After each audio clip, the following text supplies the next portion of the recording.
أعوذ بالله من الشيطان الرجيم. بسم الله الرحمن الرحيم. وبه نستعين وهو خير ناصر ومعين.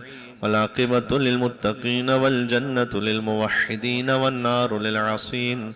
والصلاة والسلام على أشرف الأنبياء والمرسلين حبيب إله العالمين العبد المرتضى والنبي المجتبى والرسول المصطفى سيدنا ونبينا وشفيع ذنوبنا وطبيب نفوسنا ومولانا بالقاسم محمد. اللهم صل على محمد وعلى آله الطيبين الطاهرين المعصومين المظلومين المنتجبين المنتخبين الميامين سيما بقية الله في الأراضين الذين أذهب الله عنهم الرجس وطهرهم تطهيرا. محمد وعلى محمد. اللهم صل وسلم وزد وبارك على صاحب الدعوة النبوية والسولة الحيدرية والعصمة الفاطمية والحلم الحسنية والشجاعة الحسينية والعبادة السجادية والمآثر الباقرية والآثار الجعفرية والعلوم الكاظمية والحجج الرضبية والجود التقوية والنقاوة النقوية والهيبة العسكرية والغيبة الإلهية. صلوات بر محمد وعلى محمد.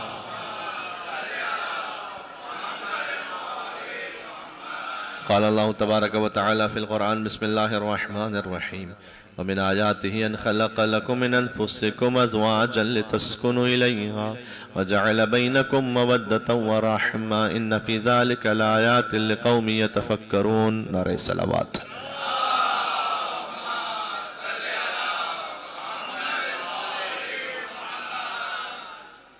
ماہ رمضان المبارک کو باقی مہینوں پر ویسی ہی فضیلت حاصل ہے جیسے علی ابن ابی طالب کو باقی انسانوں پر حاصل ہے.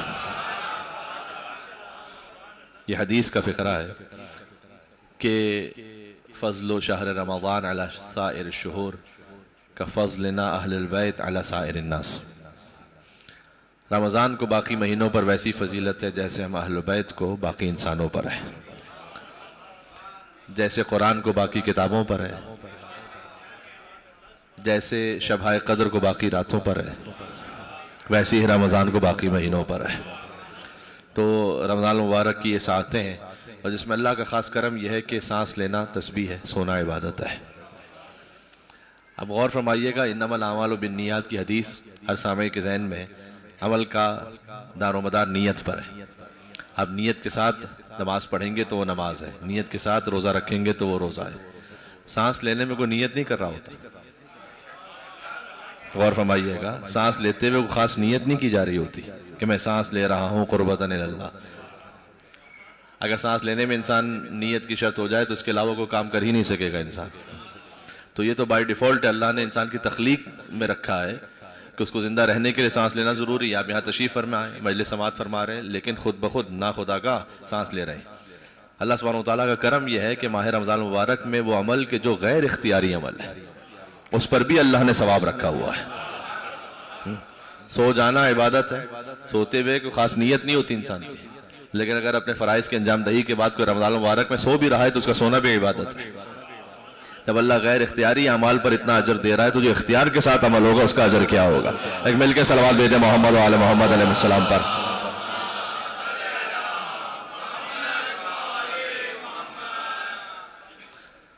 اللہ عز و جل نے قرآن کریم میں سورہ روم کی آیت ہے اور مجلس کی مناسبت آپ کے ذہن میں شب 10 رمضان ہے اور اسلام نام ہی دو باتوں کا ہے، یا ختیجہ کے مال کا یا ابو طالب کی آل کا.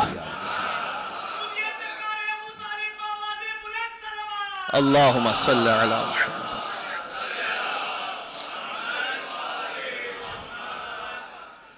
پورا اسلام بی بی خدیجہ الکبریٰ سلام اللہ علیہ کے گھر میں ہے. اسلام نام ہے بی بی خدیجہ کے شوہر کا، خدیجہ کی بیٹی کا، خدیجہ کے داماد کا، خدیجہ کے نواسوں کا. پورا اسلام یہیں پر ہے.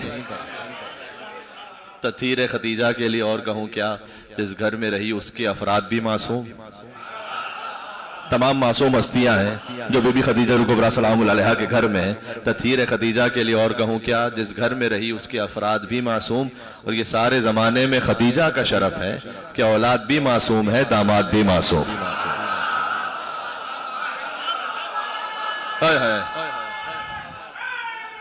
ملک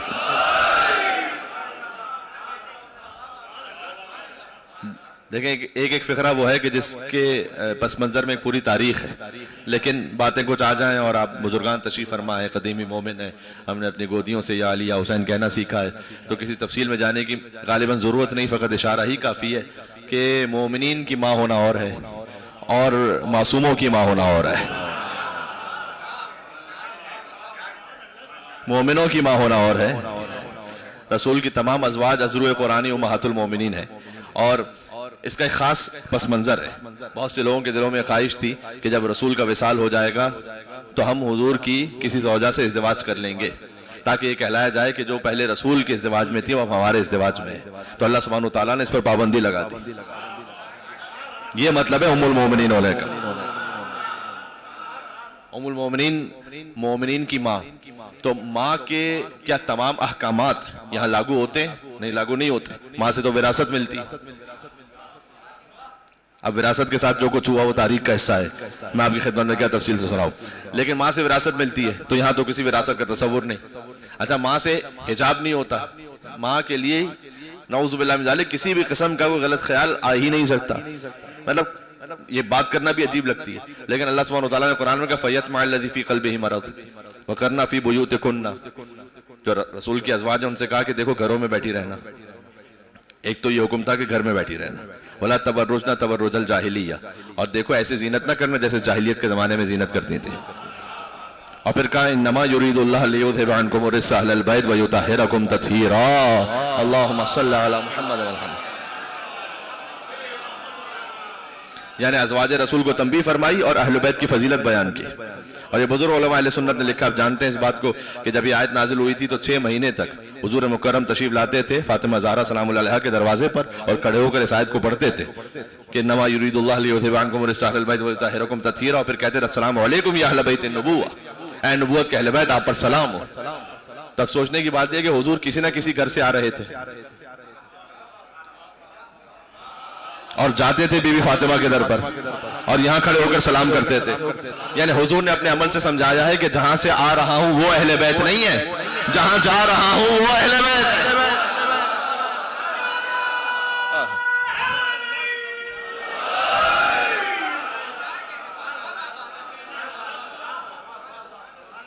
دیکھیں تمام ازواج رسول کے بارے میں گفتگو ہوتی ہے، ہونی چاہیے، لیکن اس بات آپ ذہن میں رکھیں، ٹائم لائن ہمارے سامعین کے ذہن میں رہنی چاہیے، بالخصوص آپ مومنین کے ذہن میں رہنا چاہیے۔ حضور کی کل 11 ازواج ہیں، 11 ازواج میں سے بی بی خدیجہ الکبریٰ سلام اللہ علیہا ان کے ساتھ بلا شرکت غیر حضور نے 25 سال گزارے، 25 سال حضور کا ازدواج رہا ہے بی بی خدیجہ الکبریٰ سلام اللہ علیہا کے ساتھ، اور جب تک بی بی حضور کے ازدواج میں رہی ہیں حضور نے کوئی اور عقد نہیں فرمایا، جیسے کہ مولا امیر المومنین علی بن ابی طالب علیہ السلام نے جب تک بی بی فاطمہ زہرا سلام اللہ علیہا ان کے ازدواج میں ہیں تو کوئی اور عقد نہیں فرمایا۔ یہ فضیلت یا ماں کی ہے یا بیٹی کی ہے، یا خدیجہ الکبریٰ کی ہے یا فاطمہ زہرا کی ہے سلام اللہ علیہما، کہ کوئی اور ازدواج نہیں فرمایا۔ حضور مکرم نے بی بی خدیجہ الکبریٰ سلام اللہ علیہا کی وفات کے بعد 3 سال مکہ میں رہے، اس کے بعد اللہ سبحانہ وتعالیٰ نے حکم دیا کہ نہیں اب ہجرت فرما لیجئے، اب یہاں مکہ رہنے کے قابل نہیں رہا۔ ابو طالب علیہ السلام کی بھی وفات ہوئی اسی سال اور بی بی خدیجہ الکبریٰ کی بھی وفات ہوئی اسی سال۔ عام الحزن کہتے ہیں، بچہ بچہ جانتا ہے اس بات کو، عام الحزن سے بھی ایک تفصیل ہے۔ لوگ ہم سے پوچھتے ہیں کہ جناب حسین علیہ السلام کی شہادت ہو گئی، چلے آپ شہادت تو مناتے ہیں، 2 مہینے 8 دن کا غم اتنا لمبا کیا ہے؟ حضور نے اپنے عمل سے سمجھایا کہ اگر غم بڑھا ہو تو 2 مہینے 8 دن کیا پورا سال بھی غم کا سال ہو سکتا ہے۔ عام الحزن پورا سال غم کا سال ہے، عام الحزن قرار دیا۔ اس کے بعد ہجرت فرمائی، اللہ کے حکم سے ہجرت فرمائی۔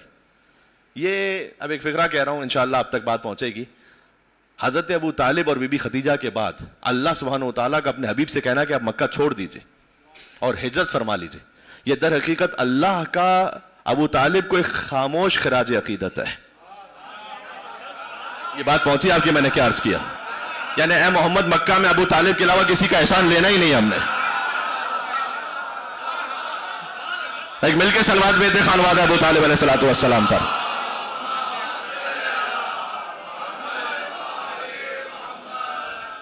آپ پر احسان ہوگا یا خدیجہ کا ہوگا یا ابو طالب کا ہوگا، اس کے علاوہ اللہ کو کسی کا احسان قبول ہی نہیں. لہذا یہ دو محسنان اسلام ہیں. حضرت خدیجہ سلام اللہ علیہ نے یہ جو احسانات ہیں ان میں سے ایک یہ مال کا احسان تو ہے ہی، قربانی کا احسان تو ہے ہی.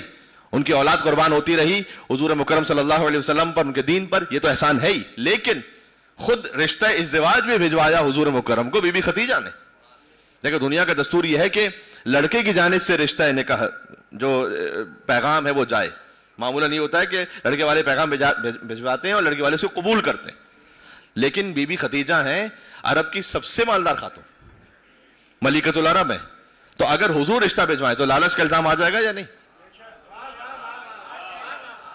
بات کا جو مورخ ہے اور مستشرق ہے وہ تو اس بات کو بڑے اطمینان سے لکھے گا اور بڑے طنز کے ساتھ لکھے گا کہ محمد نے اس لیے شادی کا پیغام بھجوایا کہ خود تو مفلس تھے اور وہ تھی سب سے مالدار خاتون.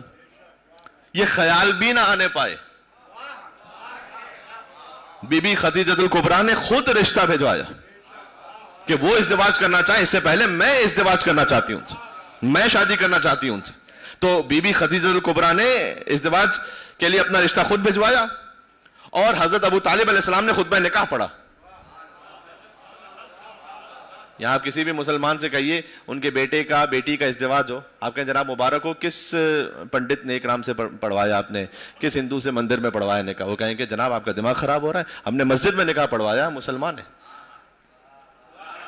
اچھا آپ کا نکاح تو مولوی صاحب پڑھیں گے، محمد کا نکاح کوئی کافر پڑھے گا یہاں پر؟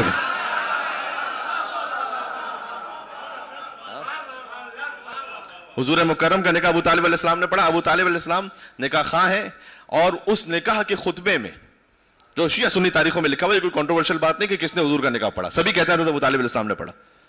اس خطبہ نکاح میں انہوں نے فرمایا فَإِنَّ الْمَالَ ظِلٌّ ظَائِلٌ، مال چلتی پھرتی چھاؤں کی طرح، آج کسی کے پاس ہے کل کسی کے پاس. تو میرا بھتیجا مال کی خاطر نہیں شادی کر رہا ہے. فَإِنَّ لَهُ نَبَأٌ عَظِيمٌ، نبا ہی سے ہے نبی، میرے بھتیجے کے پاس ایک عظیم خبر ہے اللہ کی جانب سے. یعنی ابھی اعلان نبوت بھی نہیں ہوا، اس سے پہلے حضور مکرم کے نبی ہونے کا اعلان فرمایا ابو طالب علیہ السلام نے. یعنی جو اعلان نبوت سے پہلے نبوت کے بارے میں خبر دے وہ کافر نہیں، وہ محسن اسلام ہے. تو ذرا غور کیجئے گا، مجھے ایک جملہ کہنا ہے آگے. تو یہ دو ہستیاں جن کا احسان ہے حضور مکرم پر، ایک حضرت ابو طالب کا، ایک بی بی خدیجہ الکبریٰ کا. خود رشتہ بھجوایا. ابو طالب نے خطبہ نکاح میں اس بات کو واضح کیا کہ مال کی خاطر یہ شادی نہیں ہے. تو پروردگار حل جزاء الاحسان الا الاحسان. تو ان دو ہستیوں کا احسان ہے، تو پھر یہ احسان کا صلہ کیسے ادا ہوگا؟ احسان کا صلہ ایسے ادا کیا کہ ایک کو صاحب تطہیر کی ماں بنایا، ایک کو کل ایمان کا باپ بنایا. اوہ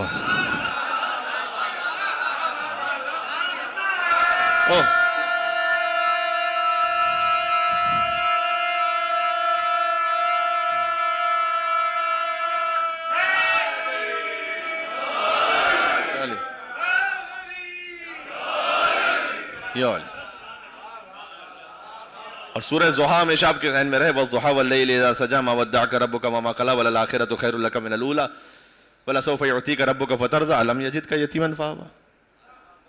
دو قسمیں کھانے کے بعد اللہ سبحانہ وتعالیٰ نے کہا ہے کہ دن کی روشنی کی قسم، رات کی تاریکی کی قسم، جب تاریکی چھا جائے.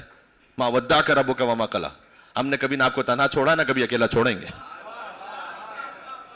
یہ اللہ سبحانہ وتعالیٰ نے اپنے حبیب کی ضمانت لی. مَا وَدَّعَكَ رَبُّكَ وَمَا قَلَىٰ وَلَلْآخِرَةُ خَيْرٌ لَكَ مِنَ الْأُولَىٰ، آپ کا جو انجام ہے وہ آپ کے آغاز سے بہت بہتر ہوگا. وَلَسَوْفَ يُعْطِيكَ رَبُّكَ فَتَرْضَىٰ، ہم آپ کو عنقریب وہ عطا کریں گے کہ آپ راضی ہو جائیں گے. اب روزہ رکھ کے تشریف لائے ہیں، آپ نے افطار فرمایا، اس کے بعد نماز پڑھی، روزہ رکھا قربتاً الی اللہ. زبان سے نہ بھی کہو، دل کی نیت تو یہی ہے نا، قربتاً الی اللہ. زبان سے نیت کرنا ضروری بھی نہیں ہے. نماز پڑھی قربتاً الی اللہ، یعنی اللہ راضی ہو جائے. جو عبادت ہے اللہ راضی ہو جائے. اللہ کہہ رہا ہے کہ ہم آپ کو وہ عطا کریں گے، آپ ہم سے راضی ہو جائے. وَلَسَوْفَ يُعْطِيكَ رَبُّكَ فَتَرْضَىٰ، ہم آپ کو وہ عطا کریں گے کہ آپ راضی ہو جائیں.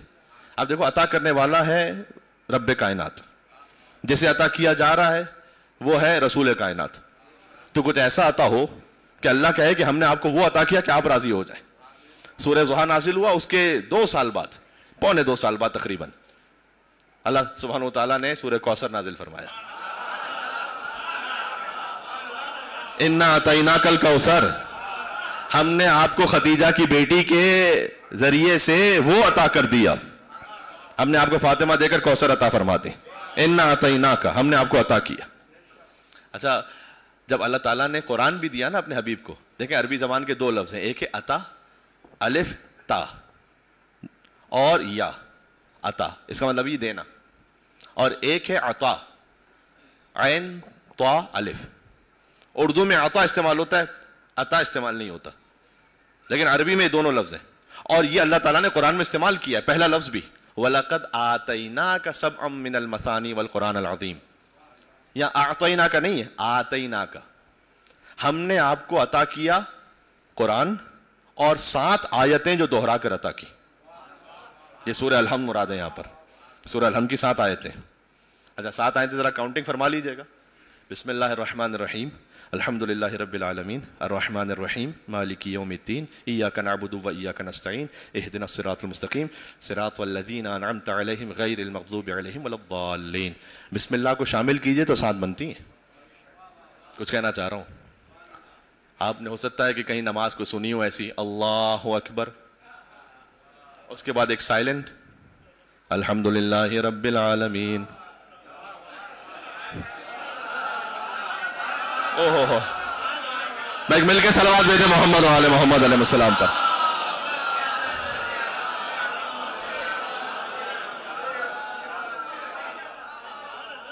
بھائی کم سے کم ویسا سورہ تو پڑھو جو قرآن میں لکھا ہوا ہے. آتینا کا سبعا من المثانی، ہاں 7 وہ کہ جو دہرا کر، اس لیے کہ سورہ الحمد مکہ میں الگ نازل ہوا، مدینہ میں الگ نازل ہوا. دیکھیں قرآن کا مہینہ ہے، قرآن کی بہار کا، تو کچھ دقائق قرآنی آپ کی خدمت میں حاضر ہو جائیں گے اور ثواب میں ہم بھی شریک ہو جائیں گے، انشاءاللہ آپ تک بات پہنچ جائے گی. تو اللہ سبحانہ وتعالیٰ نے اس لیے کہا کہ 7 دہرا کر عطا کی آیتیں، کیونکہ مکہ میں الگ نازل ہوا سورہ الحمد، مدینہ میں بعد میں پھر نازل ہوا، تو ہم نے 2 مرتبہ آپ کو عطا کیا یہ 7 آیتیں. 7 آیتوں میں بسم اللہ الرحمن الرحیم شامل ہے. سوال ہے ان مسلمانوں سے کہ جو اللہ اکبر کے بعد بسم اللہ کو چھوڑ کر سورہ الحمد شروع کرتے ہیں، وہ 6 آیتیں پڑھیں، 7 نہیں پڑھ رہے. وہ سورہ الحمد مکمل نہیں ہو رہا جب تک کہ بسم اللہ کو نہ پڑھ دیا جائے. اور یاد رکھیے گا کہ بسم اللہ کو سب سے پہلے جس نے نماز سے نکالا تھا وہ کون تھا؟ حاکم شام نے، اللہ جانے کیا اس کو تکلیف تھی بسم اللہ سے، اس نے بھی بسم اللہ کو چھوڑ کر سورہ الحمد کو پڑھا نماز میں. اور بعد میں جب صحابہ کرام نے اس سے کہا سرقتم نسیتا، کیا بھول گیا ہے یا چوری کی ہے بسم اللہ کی؟ کیا تو بھول گیا ہے چوری کی؟ اس سے دوبارہ زبردستی نماز پڑھوائی کہ بسم اللہ کے ساتھ سورہ الحمد پڑھو. اور پھر تاریخ میں لکھا ہوا ہے کہ مجبوراً الحمد کے ساتھ اس نے بسم اللہ کو پڑھا صحابہ کرام کے اصرار پر، لیکن اگلی سورہ میں پھر بسم اللہ کو چھوڑ دی. یعنی اس ایک شخص کی سنت کو باقی رکھنے کے لیے سلسلہ جاری و ساری رہا کہ بسم اللہ کو چھوڑ دیا جائے، جبکہ قرآن میں اللہ سبحانہ وتعالیٰ نے کہا کہ ہم نے 7 دہرا کر عطا کی. اچھا ان 7 کی ایک تعویل بھی ہے، ایک ظاہر ایک باطن ہے، بات سے بات نکلتی جائے گی، وقت بھی محدود ہے، کیونکہ امام نے فرمایا کہ نحن واللہ سب المثانی، خدا کی قسم وہ 7 دہرا کر جو عطا کیے گئے وہ ہم ہیں. ہائے اب کوئی سلسلہ مجالس ہو تو اس بات کو تفصیل سے بیان کیا جائے. قرآن کا ایک ظاہر ہے پھر اس کا باطن ہے، یعنی ایک تفسیر ہے ایک تعویل ہے. تفسیر وہ ہے کہ جو آپ کو لغت سے سمجھ میں آ جائے گی، لیکن تعویل وما یعلم تعویلہ الا اللہ والراسخون فی العلم. قرآن کی تعویل اللہ نے خود سورہ آل عمران میں کہا کہ یا اللہ جانتا ہے یا وہ کہ جن کے سینوں میں علم راسخ ہو چکا ہے. قرآن کی تعویل ہر ایک نہیں سمجھ سکتا کہ تعویل کیا ہے، اس لیے کہ قرآن کا باطن میرے موڈ سے طے نہیں ہو سکتا. مجھے مزاج اچھا لگ رہا ہے تو پھر یہ ہے. قرآن کے باطن کے لیے سادہ الفاظ میں کہوں تو قال الباقر اور قال صادق چاہیے، اس کے بغیر قرآن کا باطن نہیں طے ہوگا کہ قرآن کی تعویل یہ ہے. سورہ نمل میں اللہ تعالیٰ نے کہا کہ ہم نے شہد کی مکھی کی طرف وحی کی ہے کہ وہ پھولوں سے رس حاصل کرے، اور جب وہ رس حاصل کر لے تو اس کے شکم میں ایک مائع بنتا ہے، مختلف الوان ہو. میں نے آیتوں کا سلسلہ ایک چھوڑ دیا، درمیان کی آیت پڑھتا ہوں. مختلف الوان ہو، جس کے رنگ مختلف ہوتے ہیں. فی شفاء للناس، اس شہد میں انسانوں کے لیے شفا ہے. اس کا ظاہر ہے شہد میں انسانوں کے لیے شفا ہے، مومنوں کے لیے نہیں خالی، مسلمانوں کے لیے نہیں خالی، جو بھی انسان شہد کو استعمال کرے اس کے لیے شفا ہے یا نہیں؟ مولا نے فرمایا شہد کا ظاہر وہ ہے جو تم جانتے ہو، باطن ہے ہوا علم علی ابن ابی طالب. پتہ نہیں کتنی بات میری پہنچ رہی ہے. شہد کا باطن ہے علی ابن ابی طالب کا علم کہ جو انسانوں کے لیے شفا ہے. ہاں اب یہ جو باطن ہے یہ امام کے کلام سے طے ہوگا. اچھا یہ جو امام، اللہ اکبر، یعنی مولا علی علیہ السلام کا علم انسانوں کے لیے شفا ہے. خالی مسلمانوں کے لیے نہیں. ابھی جو لوگ ہم سے آگے کہتے ہیں نا کہ اگر مولا علی کے تعلقات ان سے اتنے برے تھے تو وہ مسئلہ پوچھتے تھے تو علی بتاتے کیوں تھے؟ کچھ کہہ رہا ہوں میں. او ہو ہے میرے ساتھ یا نہیں یہ بتا نہیں بھائی. وہ کیوں بتاتے تھے پھر علی مسئلہ؟ تو پھر آپ سے سوال یہ ہے کہ اگر فرعون اتنا ہی برا تھا تو اللہ رزق کیوں دیتا تھا اسے؟ مجھے کسی تاریخ میں بتلائیے کہ فرعون نے خدائی کا دعویٰ کیا تو اللہ نے رزق بند کر دیا، کل سے تمہارا کھانا پینا بند. اس لیے کہ اللہ رب المسلمین نہیں ہے، رب العالمین ہے. علی امام المسلمین نہیں ہے، امام العالمین ہے. ہاں بات واضح ہو رہی ہے. تو یہ ظاہر اور باطن واضح ہوا. اس طرح سے امام نے فرمایا کہ خدا کی قسم ہم وہ 7 ہیں کہ جو دوہرا کر عطا کیے گئے. اب ظاہر ہے سورہ الحمد، باطن امام نے کہا ہم وہ 7 ہیں. شیخ عباس قمی جنہوں نے مفاتیح الجنان لکھی ہوئی، انہوں نے احسن المقال کتاب لکھی ائمہ علیہ السلام کے حالات پر. اس میں 7ویں امام کے حالات میں اس بات کو لکھا ہے کہ آپ دیکھیے کہ 7 جو دوہرا کر عطا کیے گئے وہ کون ہیں. 14 ہستیاں ہیں، 14 میں نام 7 ہیں جو دوہرا کے عطا ہوئے ہیں. کاش میری بات پہنچ سکے. گن لے نام آپ. ہے میرے ساتھ آپ یا نہیں؟ محمد ہیں، علی ہیں، فاطمہ سلام اللہ علیہ، حسن ہے، حسین ہے. پھر مولا زین العابدین، یہ تو لقب ہے، نام علی ہے وہ جو دوہرا کے عطا ہوا ہے. پھر باقر لقب ہے، محمد وہی نام جو دوہرا کے عطا ہوا ہے. جعفر اور موسیٰ، یہ 7 نام ہو گئے. پھر علی رضا لقب، علی وہی جو دوہرا کے عطا ہوا ہے. محمد تقی لقب، محمد وہی جو دوہرا کے عطا ہوا ہے. علی النقی لقب، علی وہی جو دوہرا کے عطا ہوا ہے. حسن عسکری لقب، حسن وہی جو دوہرا کے عطا ہوا ہے. اور آخری تو وہ کہ جس کا نام بھی حضور کے نام پر ہے. حضور نے فرمایا کہ ان کی کنیت بھی میری کنیت پر ہے اور وہ دنیا کو عدل و انصاف سے ویسے پر کر دے گا جیسے دنیا ظلم و جور سے بری ہوگی. تو ہستیاں ہیں 14، نام وہ 7 ہیں جو دوہرا کے عطا ہوئے. ہائے ہائے ہائے ہائے ہائے. اب سمجھ میں آئے امام نے کہا ہم وہ 7 ہیں جو دوہرا کے عطا کیے گئے. جناب مشیر لکھنوی صاحب کے جو شاگرد تھے جناب مرزا دبیر رحمۃ اللہ علیہ کے، انہوں نے یہ مصرے لکھے تھے اسی خاطر کہ تو اپنے ایک جام پہ نازاں ہے ساقیہ. ہائے ہائے. کسی قوم کو کوئی ایک لیڈر مل جائے تو اسی کا ذکر کرتے رہتے ہیں صدیوں تک. تو اپنے ایک جام پہ نازاں ہے ساقیہ، 14 پلانے والے ہیں. شرابن طہورا کی بات ہو رہی ہے. یہ 14 پلانے والے ہیں، پرواہ ہے مجھ کو کیا. اور بتلائے اگر تجھے بھی وہ شرابن طہورا چاہیے ان حجت خدا کے ہاتھوں سے تو 14 پلانے والے ہیں، پرواہ ہے مجھ کو کیا. اور بتلائے دیتا ہوں تجھے میں خانوں کا پتہ، اور بتاؤ کازمین و خراسان و سامرا. او ہو ہے میں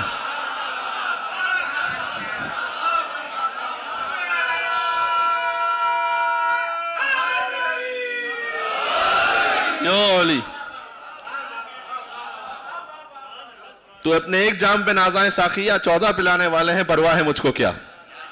ابھی 2 مقامات باقی ہیں یہاں پر. 14 پلانے والے ہیں، پرواہ ہے مجھ کو کیا. اور بتلائے دیتا ہوں تجھے میں خانوں کا پتہ، بتا مدینہ، بتاؤ کازمینو خراسانو سامرا. اور خورشید مدعا میرا برج شرف میں ہے، خورشید مدعا میرا برج شرف میں ہے. ایک کربلا میں ایک میرا ساقی.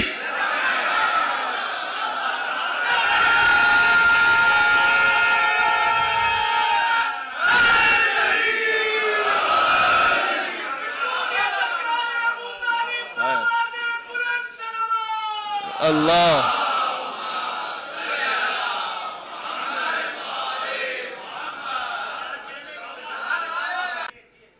بات ساری کہاں سے شروع ہوئی تھی؟ آپ کے ذہن میں نہ ہو تو خطیب کو یاد رکھنا پڑتا ہے کہ تسلسل کلام کیا تھا. وہ یہ کہ عطا اور اعطا 2 لفظ ہیں. دینا عطا ہے، وَلَقَدْ آتَيْنَاكَ، آتَيْنا نہیں، وَلَقَدْ آتَيْنَاكَ سَبْعًا مِّنَ الْمَثَانِي وَالْقُرْآنِ الْعَظِيمِ. ہم نے آپ کو قرآن دیا. اور یہاں کا اِنَّا أَعْطَيْنَاكَ الْكَوْثَرَ، ہم نے آپ کو کوثر عطا کیا. فرق کیا ہے دونوں میں؟ اچھا لغت سے فرق ہے. لغت شیعہ سنی نہیں ہے، لغت تو عربی کی لغت ہے. اللہ اکبر. عطا کہتے ہیں اس دینے کو جو استحقاق کے مطابق دیا جائے، اور اعطا کہتے ہیں عطا اس دینے کو کہ جو استحقاق سے بڑھ کر دے دیا جائے. جب اللہ نے قرآن دیا کہ آپ کے استحقاق کے برابر دیا ہے ہم نے، جو آپ کا حق تھا وہ پورا دیا ہم نے، لیکن جب فاطمہ عطا فرمائی، اللہ اکبر اللہ اکبر، انا اعطیناک الکوثر. اب یہ کچھ بڑھ کے بات ہے. دیکھیں بی بی خدیجہ الکبریٰ کا ذکر ہے. بی بی خدیجہ سے نسل رسالت آگے بڑھی ہے، ان کی اولاد سے اللہ سبحانہ و تعالیٰ نے خاص اپنے حبیب کو بلایا ہے. اور یہ وہ نور ہے کہ جو اللہ نے کسی نبی کے صلب میں نہیں رکھا، خاص اپنے حبیب کو عطا فرمایا اور حضرت خدیجہ سلام اللہ علیہ منتقل ہوا. بات واضح ہو رہی ہے؟ آپ جانتے ہیں نا سیب کھلایا تھا. یہ سیب کو دنیا کا سیب نہیں سمجھیے گا. افطار میں سیب کھاتے ہیں، میں کہا وہی سیب ہوگا، نہیں وہ سیب نہیں ہے. یہاں پر احلی من العسل ابیض من اللبن، دودھ سے زیادہ سفید ہے، شہد سے زیادہ شیریں ہے، مشک و عنبر سے زیادہ خوشبودار ہے. یہ روایت کا جملہ ہے. تو خاص سیب عطا فرمایا. اور آپ دیکھیے گا جو درخت ہوتا ہے، وہ درخت میں ہوتے ہیں نا سیب، 50 60 100 سیب ہوتے ہیں ایک درخت پہ. لیکن حضور جب جنت پہ تشریف لے گئے ہیں اس معراج کے واقعے میں، تو ایک خاص درخت ایسا جس میں فقط ایک سیب ہے. آپ نے کوئی درخت ایسا دیکھا جس میں ایک ہی سیب ہو خالی؟ ہو کچھ خاص بات ہے. اس کے بعد اللہ سبحانہ و تعالیٰ نے وہ سیب عطا فرمایا. اب میں کیا عرض کروں، مجھے کچھ ذہن میں مصرع آ رہے ہیں. اپنے محبوب کو خود سیب کھلایا ہوگا اور نور کو نور محمد سے ملایا ہوگا.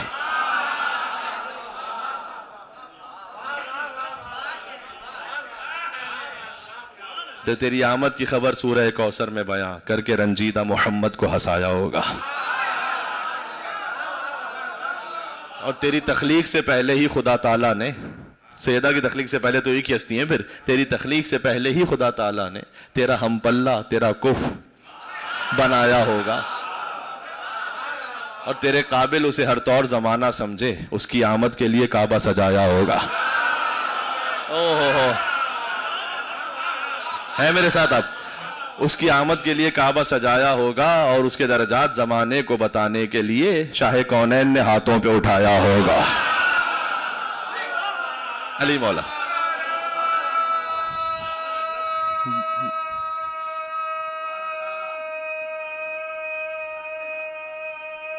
ہائے ہائے یولی. ہے میرے ساتھ آپ؟ دیکھیں اب کیفیت خاص. اب کیا کیا جائے، جہاں سے بات شروع ہو تو آتی تو بی بی خدیجہ کے داماد تک ہے. دیکھیں کیفیت ہے. وہ مومن وہ کسی بھی مجلس میں ہو، کسی بھی محفل میں ہو. اب مجھے وہ علی کے عشق کا نشہ نہیں اترتا ہے. پتہ ہے وجہ کیا ہے؟ وجہ اتنی اچھی ہے کہ اگر آپ تک پہنچا سکا تو سمجھے کہ بس آج کا آنا وصول ہو گیا. علی کے عشق کا نشہ نہیں اترتا ہے. بھئی غریب لوگ ہیں، قرضہ نہیں اترتا.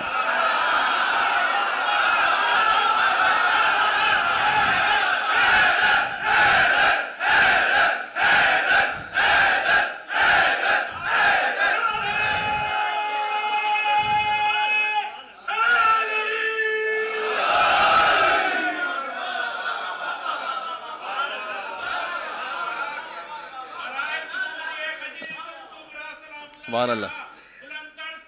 مل کے صلوات بھیجیں. اللہم صلی علی.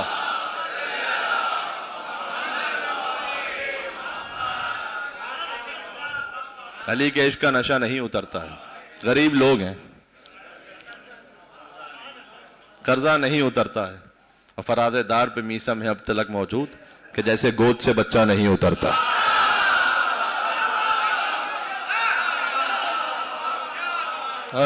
اللہ اکبر اللہ اکبر. بات واضح. تو اس کیفیت میں حضرت خدیجہ سلام اللہ علیہ، جو میں بات کر رہا تھا بات مکمل کر کے بس آہستہ آہستہ اختتام تک آؤں، کہ اللہ سبحانہ وتعالیٰ نے اپنے حبیب سے کہا وَلَسَوْفَ يُعْطِيكَ رَبُّكَ فَتَرْضَىٰ، ہم آپ کو عطا کریں گے وہ کہ جس سے آپ راضی ہو جائیں. اور پھر خدیجہ سلام اللہ علیہ کے گھر میں فاطمہ عطا فرمائی اور کہا اِنَّا أَعْطَيْنَاكَ الْكَوْثَرَ، ہم نے آپ کو عطا کر دیا کوثر. وَلَسَوْفَ يُعْطِيكَ رَبُّكَ فَتَرْضَىٰ. اس کے بعد احسانات کو یاد کیا کہ علم یجد کا یتیمن فاوا. سینکڑوں مرتبہ کی سنی ہوئی آیت ہے کہ استفادہ کرنا بات تمام ہو جائے گی. کہ آپ یتیم تھے تو کیا میں نے نہیں پالا آپ کو؟ اللہ تو خود پالنے کے لیے آیا نہیں تھا، وسیلہ تھے ابو طالب. اچھا مجھے پورے قرآن میں بتلائیے گا کہ اللہ نے کسی کافر کے عمل کو اپنا عمل کہا ہو.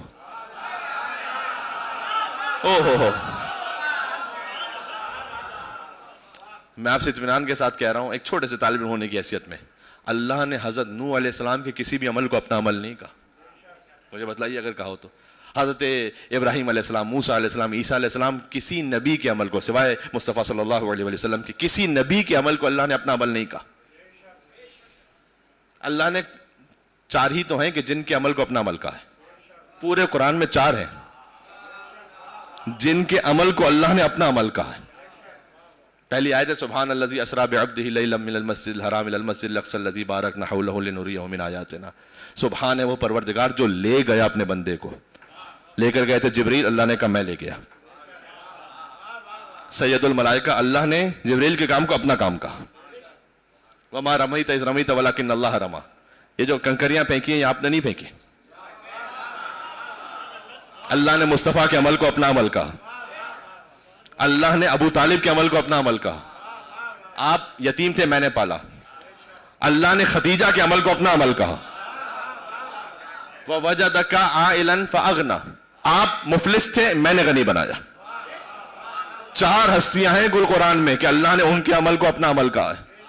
یا سید الملائکہ کے عمل کو، یا سید الانبیاء کے عمل کو، یا ابو طالب کے عمل کو، یا حضرت خدیجہ کے عمل کو. تو اگر ابو طالب کا موازنہ کرنا ہے نا تو 9 مسلموں کے ساتھ نہ کرو، یا جبریل سے کرو یا مصطفیٰ سے کرو. ان کے عمل کو اس مقام پہ رکھو کہ اللہ نے ان کے عمل کو اپنا عمل کہا. آپ یتیم تھے، میں نے پالا. آپ تنگ دست تھے، میں نے آپ کو غنی بنایا. سبحان اللہ. بات واضح ہو گئی. تو 2 ہستیوں کا احسان ہمیشہ حضور مکرم پر، اور حضور مکرم ہمیشہ یاد کرتے رہے. بی بی خدیجہ سلام اللہ علیہا کی جو دوست تھی، بی بی کی وفات کے بعد انہیں خاص حضور قربانی کر کے گوشت خاص بھجوایا کرتے تھے بی بی خدیجہ کے نام کا. اور ائمہ علیہ السلام نے بھی اس احسان کو ایسے یاد رکھا. اب غور فرمائیے گا. آپ شروع کیجئے زیارت وارثہ سے، آ جائیے دعائے ندبہ تک. کون سا ایسا ذکر ہے جس میں اہل بیت نے بی بی خدیجہ کا ذکر نہ کیا ہو؟ یعنی ائمہ کے لئے وجہ تعارف ہے فاطمہ کی ماں بی بی خدیجہ الکبریٰ سلام اللہ علیہ. السلام علیکم یا وارث آدم صفوۃ اللہ، یا وارث نوح نبی اللہ، یا وارث ابراہیم خلیل اللہ، یا وارث موسیٰ کلیم اللہ، یا وارث عیسیٰ روح اللہ، یا وارث محمد حبیب اللہ. سب کو زیارت یاد ہے نا. اے آدم علیہ السلام کے نوح، ابراہیم، موسیٰ، عیسیٰ علیہ السلام، اے محمد مصطفیٰ صلی اللہ علیہ وسلم کے وارث، آپ پر سلام ہو. پھر ابنیت کا ذکر، السلام علیکم یا ابن محمد المصطفیٰ، یا ابن علی المرتضیٰ، یا ابن فاطمہ الزہرا، یا ابن خدیجہ الکبریٰ. امام حسین کے لیے وجہ تعارف ہے بی بی خدیجہ الکبریٰ. آپ شروع کیجئے زیارت وارثہ سے، آ جائیے یبن خدیجہ الغراء دعا ندبہ تک. امام زمانہ کو کہا اے خدیجہ کے بیٹے. یہ احسان یاد کیجئے گا آپ. سبحان اللہ. اور امام زین العابدین جب خطبہ دیں دربار شام میں تب بھی خدیجہ الکبریٰ کو یاد کریں. دیکھیں اہل بیت علیہ السلام میں چند ہستیاں ایسی ہیں کہ اہل بیت نے انہیں اتنا بار بار یاد کیا کثرت کے ساتھ. ایک حضرت حمزہ ہیں، ایک جعفر طیار ہیں، اللہ اکبر، اور ایک بی بی خدیجہ الکبریٰ ہے. اہل بیت علیہ السلام کا دائرہ بس یہاں پر سمٹ جاتا ہے. حضرت حمزہ، حضرت جعفر طیار. جعفر طیار ابو طالب کی اولاد ہے.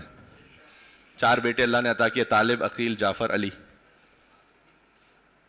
اور 4 کا اپنا مقام ہے. اب کل ایک مقام پہ میں تفصیل سے اس کو پڑھ چکا ہوں تو لہٰذا یہاں نہیں دہراؤں گا، لیکن کم سے کم ایک بات کہہ دوں. طالب وہ ہیں، ان میں سے ایک کے بعد ایک جو ہوتا گیا مزید بافضیلت ہوتا گیا. طالب وہ ہیں کہ جو غزوہ بدر میں اشعار پڑھ رہے ہیں مسلمانوں کی حمایت میں کفار کے خلاف. ان کے بعد ہیں عقیل. عقیل وہ ہیں کہ حضور نے کہا کہ عقیل میں آپ سے محبت کرتا ہوں 2 محبتوں کی وجہ سے. اس لیے کہ ایک تو ابو طالب کو محبت تھی آپ سے. علامہ مجلسی نے لکھا ہے کہ یہ ایمان ابو طالب پر اتنی بڑی دلیل ہے. فرمایا کہ میں آپ سے خاص اس لیے محبت کرتا ہوں کہ میرے چچا ابو طالب آپ سے خاص محبت کرتے تھے. اس لیے حضور کی محبت ہے وہ اللہ کے حکم کے علاوہ ہو نہیں سکتی. یعنی ابو طالب علیہ السلام کی محبت اتنی خالص تھی اور اتنی توحید کے مطابق تھی کہ حضور نے کہا کہ میری محبت عقیل سے ابو طالب کی محبت کی وجہ سے، اور اے عقیل آپ کا بیٹا میرے نواسے کی نصرت میں شہید ہوگا. اس وقت مسلم نے عقیل پر گریہ کیا، رسول اللہ نے یہاں تک ریش مبارک تر ہو گئی. یہ پوری روایت ہے. یعنی عقیل ان کا مقام طالب سے بلند. پھر ہے جعفر. جعفر تو علمدار ہے.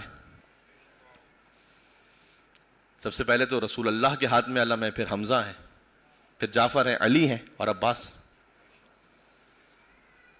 دیکھو اگر علم اٹھانا بدعت ہوتا نا تو صحابہ کرام کس کی امید میں جاگ رہے تھے ساری رات؟ اوہو پتہ نہیں کتنی بات پہنچ رہی ہے. صحابہ کرام 40ویں رات سن رکھی ہے نا حدیث، لَأُوتِيَنَّ الرَّايَةَ غَدًا رَجُلًا كَرَّارًا غَيْرَ فَرَّارٍ، بخاری میں ہے یہ. تو 3 حدیثیں لکھی امام بخاری نے مولا علی کی فضیلت پر، فقط 3. وہ اتنے سینسر ان کا پکا تھا، انہوں نے کہا 3 ہی حدیثیں خالی صحیح، باقی سب غلط. تو 3 حدیثوں میں انہوں نے لکھا ایک ہی حدیث، لَأُوتِيَنَّ الرَّايَةَ غَدًا، بقول حضرت علامہ طالب جوہری صاحب علی اللہ مقامہ، کہتے 3 میں سے ایک بھی لکھ دیتے تو کافی تھا علی کی فضیلت کے لیے. اس میں سے ایک لکھا یہ لَأُوتِيَنَّ الرَّايَةَ، کل دوں گا یقیناً علم. حدیث سن رکھی ہے اسے کہ جو اللہ اس کے رسول کا محب ہے، اللہ اس کے رسول کا محبوب ہے، اور وہ اس وقت تک واپس نہیں پلٹے گا جب تک کہ فتح نہ مل جائے اسے. علامہ نقن صاحب یہاں لکھتے ہیں کہ یا رسول اللہ آپ یہ کہہ رہے ہیں کہ وہ اس وقت تک واپس نہیں پلٹے گا جب تک کہ فتح نہ ہو جائے، تو آپ اپنے علاوہ کسی اور کی ضمانت کیسے لے سکتے ہیں؟ ہو بات پہنچ رہی ہے. آپ اپنی ضمانت لیجیے، آپ کسی اور کی ضمانت کیسے لے سکتے ہیں؟ نہیں، جواب یہ ہے کہ یہ رسول جیسے کی ضمانت ہے، اس لیے کہ علی نفس رسول ہے. بھول گئے مباہلہ کی آیت؟ اچھا آگے کہتے ہیں کہ لَأُوتِيَنَّ، اب میں کل دوں گا علم، یقیناً میں دوں گا. 3 تاکیدیں، لام تاکید، اوتینہ نون تاکید ثقیلہ، یقیناً یقیناً یقیناً میں کل دوں گا علم. اتنی لطافت ہے اس جملے میں، کاش پہنچا سکوں. کہتے ہیں لَأُوتِيَنَّ کے لفظ سے حضور نے سمجھایا ہے کہ اب تک جو علم دیا تھا وہ میں نے نہیں دیا تھا. اوہ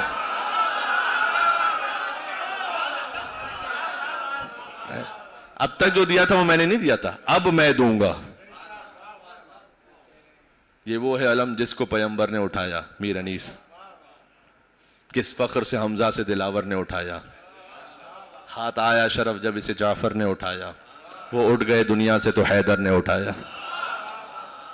ہوگا یہ ہما سایہ فکن اپنا کسی پر، بس خاتمہ ہے حضرت عباس علی پر. بات سمجھ آ رہی ہے؟ تو حضرت ابو طالب کو 4 بیٹے جو اللہ نے عطا کیے، طالب، عقیل، جعفر اور علی. علی تو ہے ہی ساری حسنات اور خوبیوں کا مصدر. تو میر انیس رحمۃ اللہ لکھتے ہیں، کسی اور مناسبت سے انہوں نے لکھا ہے، میں یہاں استفادہ کر رہا ہوں. کہتے ہیں کہ نام بڑھتا گیا، نہیں، جو عنایات الہی سے ہوا نیک ہوا. اب اسے ذہن میں رکھیے گا، طالب، عقیل، جعفر، علی، جو عنایات الہی سے ہوا نیک ہوا، نام بڑھتا گیا جب ایک کے بعد ایک ہوا. ایک صلوات گھر تو بنتا ہے یہاں پر خانوادہ ابو طالب علیہ السلام پر. بات تمام ہو رہی ہے. تو ان 2 ہستیوں کا احسان ہمیشہ حضور مکرم پہ رہا، ایک ابو طالب، ایک بی بی خدیجہ کبریٰ سلام اللہ علیہا. بات کو سمیٹتے ہوئے ایک بات کہہ دوں، وَمِنْ آیَاتِ أَنْ خَلَقَ لَكُم مِنْ أَنفُسِكُمْ أَزْوَاجًا، ہم نے تمہیں جوڑوں میں اس لیے بنایا تاکہ تم سکون حاصل کرو. صحیح مسلم کی روایت ہے کانا یسکن الیہ، رسول اللہ کی زندگی کا سکون تھا وجود بی بی خدیجہ سے. صحیح مسلم ہی کی روایت ہے کہ جب جبریل نازل ہوتے تو رسول اللہ سے یہ کہتے کہ اللہ کے ناموں میں سے ایک نام سلام ہے، وَيَقْرَأُ عَلَيْكَ السَّلَامُ، اور اللہ سلام بھجوا رہا ہے، سلام بھجوا رہا ہے آپ تک، اور اللہ کا سلام آپ بھجوائیے گا حضرت خدیجہ تک. اب زمانہ ہم سے یہ نہ پوچھے کہ تم بی بی خدیجہ کو سلام اللہ علیہا کیوں کہتے ہو. جن پر اللہ کا سلام ہو، ہم سلام اللہ علیہا نہ کہیں گے تو پھر کیا کہیں گے؟ بات واضح ہو گئی عزیزوں. تو بی بی خدیجہ کبریٰ تک اللہ نے سلام بھجوایا. اور پھر بی بی کے وہ احسانات ہیں کہ شیب ابی طالب میں زندگی گزاری، اور یہاں تک کہ کھانے پینے کے لیے بھی نہ بچا کچھ، اور کچھ جڑی بوٹیاں بھوک کو مٹانے کے لیے اور جان کی حفاظت کے لیے کھانی پڑی، جن میں سے کہتے ہیں کہ ایک زہریلی جڑی بوٹی ایسی تھی کہ وہ ایسے اثر ہوا اس کا کہ اس کے بعد بی بی کی شہادت یا وصال ہو گیا بی بی کا. میں تو شہادت ہی کہوں گا، جب آل محمد کی محبت میں جو مر جائے وہ شہید ہے. تو آل محمد کی جدہ ہیں بی بی خدیجہ الکبریٰ سلام اللہ علیہا. آل محمد میں سے ہر ایک کا سلسلہ جا کر جوڑتا ہے بی بی خدیجہ تک. سبحان اللہ. تو اگر اس ایک مجلس سے یہ ایک درس بھی ہو جائے، گھر کو سکون کا مقام بنائیے، تنازع اور جھگڑے کا مقام نہیں. اور یہ زیادہ ذمہ داری شاید مردوں پر ہے، اس لیے کہ الرجال قوامون علی النساء، مردوں کو عورتوں پہ ولایت حاصل ہے، یہ اللہ تعالیٰ نے قرآن میں کہا ہے، یہ میری مائیں بہنیں بھی سنیں، بہرحال ایک ولایت حاصل ہے. اس ولایت کا مطلب ڈکٹیٹرشپ نہیں ہے، اس ولایت کا مطلب رسپانسبلٹی ہے. بات سمجھ میں آ رہی ہے؟ مطلب یہ نہیں کہ میں ڈکٹیٹر بن کے بیٹھ جاؤں گا. کچھ لوگ ہوتے ہیں گھر کے باہر بہت اچھے ہوتے ہیں، بڑے اچھے اخلاق کے، گھر کے اندر پہنچے صدام، اور گھر کے اندر ان کا مزاج بدل جاتا ہے. گھر کے باہر آپ جو اچھے ہیں وہ تو کسٹمر ایتھکس ہے. میں نے اکنامکس میں ماسٹرز کیا ہے کراچی یونیورسٹی سے، تو تھوڑا بہت جانتا ہوں میں اس سلسلے کو. تو وہ تو قربتاً اللہ تو شاید اخلاق نہیں ہوتا، وہ تو ہے کہ کسٹمر از آلویز رائٹ. تو آپ نے اچھے اخلاق سے میٹھے الفاظ میں ملنا ہے اسے. اصل تو گھر کا اخلاق وہ ہے کہ جو ہے قربتاً اللہ. کوئی وہاں پر اپنے، اور یقین فرمائیے گا ہم عبادتوں کو فقط نمازوں میں اور وظیفوں میں اور دعاؤں میں سمجھتے ہیں. کئی مرتبہ آپ کا فقط خاموش ہو جانا اس بات پر کہ کہیں ایسکیلیٹ نہ ہو تنازع. فرض کیجئے آپ نے سمجھا آپ حق پر بھی ہیں، آپ نے کہا میں چپ ہو جاؤں. فقط یہ ایک خاموشی اللہ سبحانہ و تعالیٰ کو اتنی پسند ہے کہ ہو سکتا ہے کہ آپ کی زندگی کی ساری مستحب نمازوں سے افضل ہو. خالی عبادت مصلی پہ نہیں ہے، عبادت اس اخلاق میں. یہ ہے بی بی خدیجہ الکبریٰ سلام اللہ علیہا کی زندگی سے ایک چھوٹا سا درس. کانا یسکن الیہ، حضور مکرم سکون محسوس کرتے تھے بی بی خدیجہ الکبریٰ کے وجود سے. یہاں آپ ایک بڑی مناسب تعداد میں تشریف فرما، چاہتا ہوں کہ کچھ ذکر مصائب ہو جائے اور ہمارے مرحومین کے لیے ایصال ثواب ہو جائے. آپ نے جس کیفیت میں فضائل کے بیان کو سنا تو یقیناً بی بی فاطمہ الزہرا سلام اللہ علیہا آپ سے راضی ہوں، اس لیے کہ آپ ان کی والدہ کی مجلس میں موجود ہیں. جب بی بی اپنے بچوں کی مجلس میں آتی ہیں، حسین کی مجلس میں، تو اپنی والدہ کی مجلس میں بھی یقیناً ان کی خاص نظر کرم ہوگی. اور اتنی مظلومہ ہیں یہ دونوں، ماں اور بیٹی، کہ ماں سے جو منسوب قبر ہے بقیع میں نہیں معلوم ہمیں اصل قبر کہاں ہے، لیکن جو منسوب قبر ہے وہ بھی مسمار ہے. جو بیٹی کی قبر ہے بقیع میں منسوب قبر وہ بھی مسمار ہے، اور جو ماں کی قبر ہے جنت المعلیٰ مکہ میں، اس پر بھی جانے کی اجازت نہیں، وہاں پر بھی تالے ہیں. اور دور سے کوئی ظاہر دیکھ لے تو دور سے سلام کر لے بی بی خدیجہ الکبریٰ کو. عزیزوں، یہ جو مصائب کا سلسلہ ہے، اہل بیت اطہار علیہ السلام کی مستورات، 3 بیٹیاں تو بڑی مظلوم ہیں. ایک محمد کی بیٹی، ایک علی کی بیٹی، ایک حسین کی بیٹی. ہائے ہائے. یعنی ختیجہ کی بیٹی، ختیجہ کی نواسی، اور ختیجہ کی بیٹی کی پوتی بی بی سکینہ سلام اللہ علیہا. فاطمہ، زینب، سکینہ، تینوں بیٹیاں بڑی مظلوم ہیں. بی بی ختیجہ کی جب وفات ہوئی ہے تو حضور مکرم جنازے کو لے گئے، جنت المعلیٰ میں سپرد خاک کیا. وہاں پر حضور نے گریہ فرمایا. جب واپس آئے تو بی بی فاطمہ 5 برس کی تھی، 5 برس میں یتیم ہو گئی. اتنا شدت سے گریہ فرما رہی تھی، امی امی کہہ کر، ہائے میری ماں، ہائے میری ماں. ہاتھوں کو جوڑ کے عرض کروں گا کہ اے بی بی، مصائب آپ کے خانوادے کی کہیں اور مثال نہیں ملتی، ملتی ہے تو پھر اسی خاندان میں ملتی ہے. بہرحال رسول اللہ نے تسلی دی بی بی فاطمہ کو. کاش کوئی سکینہ کو بھی تسلی دینے والا ہوتا. کہیں تاریخ میں نہیں ملتا کہ کسی یتیمہ کو ایسے تماچے مارے گئے ہوں. ہائے ہائے ہائے. حضرت یحییٰ علیہ السلام اور امام حسین کی شہادت میں بڑی شباہت ہے.